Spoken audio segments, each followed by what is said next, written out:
কি অবস্থা দেখুন, সামান্য একটু কবুতর ধরার জন্য কতটা রিস্ক নিয়ে এক ছাদ থেকে আরেক ছাদ উঠে গেছে একটা কবুতর ধরার জন্য। আরে মানে উঠে গেছে।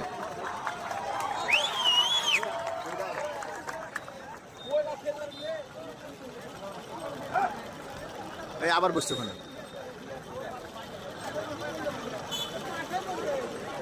কই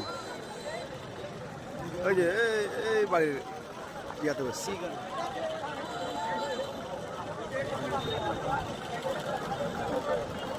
ওখানে উঠে আছে পোলাপান।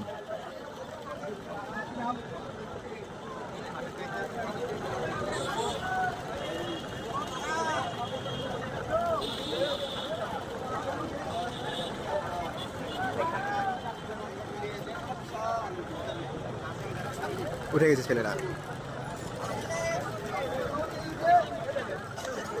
আবার টান দিবে, ধরতে পারবে না। এই গোবিন্দ কবুতর